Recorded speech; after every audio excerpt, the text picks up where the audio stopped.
I like that because Ryan Nugent-Hopkins is as good as any number 2 centerman in the league. So I actually don't mind that move. It gives them a little better look, in my opinion, with Nugent-Hopkins in the second hole. He's a good player, that kid. What about Dallas? 6. They just traded for Rantanen that was supposed to put him over the top to win a Stanley Cup last year. Why do you have him 6th? Well, I guess, who are they better than? They're not better than Colorado. They're not better than Vegas. They're not better than Winnipeg. Were last year, at least. LA, I like LA better. Edmonton, I've got them right there with Edmonton, like a half a point behind Edmonton. I think they're better than LA. LA's. Well, hey, they don't stink. Listen, They don't stink. They're not. You give me your list, and I'll put my list there. You got my list, and let's see who's right at the end of the season. So this is your segment. It's not mine. If I'm wrong, I'll be the first one not to admit it. Perfect. Hey, Mac, what do you think? By the way, one other thing. Yeah. Utah. I'm so sick of excuses coming out of Utah. I don't want to hear any more excuses. They've got the new owner. They've got the new building. They've got the great city. I don't mean Utah, but that franchise. No more BS. This is their year to make it. The coach, in my opinion, should be on the hot seat right here. I'm wondering if he's an NHL. I like lots of things about him. I don't know if he'll survive if they don't get off to a good start.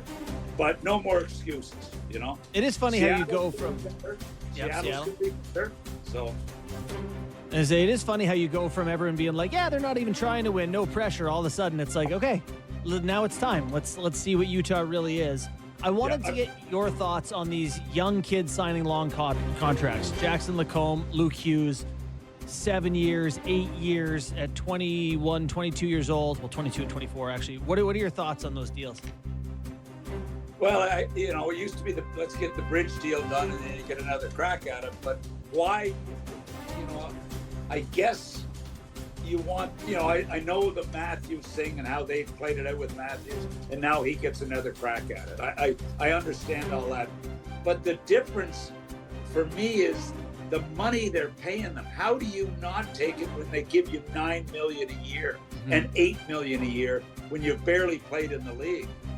I mean, I don't know how you turn that down, Borny. I just don't. Yeah. You know what I'm saying? Yeah. I guess you got to get the money when you can get the money. You don't know what's coming next. Yeah, if they're coming through like they were in the old days, even when Matthews was going there, I would take a shorter deal, a bridge deal, and then hit your big home run. But now they give the top dollars right out of the chute. So they're scared to Anaheim death of losing guys. Anaheim's an interesting scenario here with Jackson Lacombe, who was 6 years ago the 39th pick overall, and now he's making $9 million a year.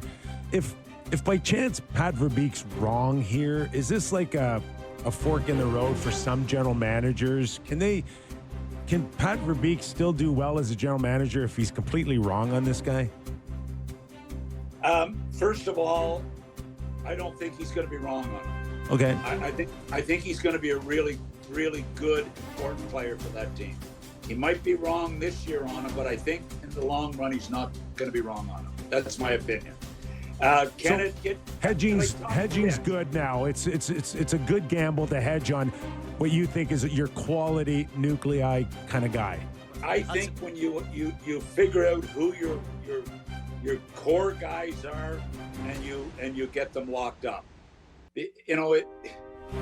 Like how many teams are going to be held up by these guys at 7 years pro? They're buying some unrestricted time. I don't think it's a bad thing right now, and the cap's going to go through the roof. I want to know with all these teams worth $1 billion, like seriously, $1 billion.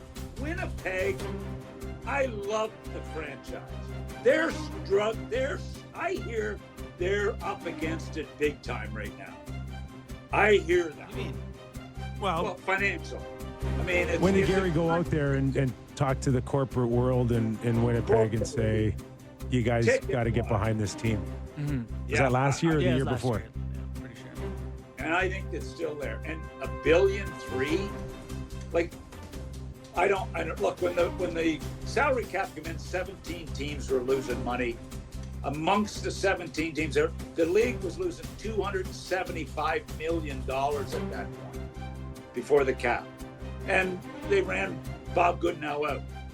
The players, the group of whatever, the group that all became presidents and GMs ran them out, and some agents, and they've got their cap now, and it's going through the roof. So these kids are going to get paid. The money's there. I'd like to know what the bottom lines are. I'd love to know what the bottom line is. I'd love to know what these billion-dollar franchises are cash flow. I'd love to know that. But it's two different things, right? Like the values are not they're just based on how badly somebody wants a team. So it's just Bitcoin. It's just like an arbitrary. We've decided they make no money. There's no pressure to make any money. Kip? I think it's a little bit like Bitcoin. Yeah, I think It's just like sounds cool to own. They tell me you can spend it. I mean, what does not making money each year mean? Here's what it means. It means the main owner has to phone the minority guys and say, we lost $30 million last year, and we need you to ante up and put some money in. And you know what the minority guys say? You're joking. Mm-hmm. You're joking. We have to dig in our pockets and put more cash in after what we had to put in to buy this franchise, and they're not happy. But they still have to do it. What? You have to do it. I guess Or else you you may lose your ability to be a minority owner. Well, what happens is if you don't pay your share, you get knocked down, and that's what lots of guys do. Instead of being a 12% owner, I'll drop down to a 7% owner. So that there's options like that, but nobody wants to do that. Mm-hmm. So nobody likes cash calls either, guys, and that's what losing, Mac, cash flow means. The one thing I do hear is that some GMs and even some owners are not happy that the league projected 3 years ahead on the salary cap because it's cost them big time money. Like there's no 100%. There's no way Kirill gets $17 million without not knowing the third year from now. Right. And I said it last week to you guys, when are teams going to say, I'm sorry, my salary cap is $95 million. That's all we can afford to pay.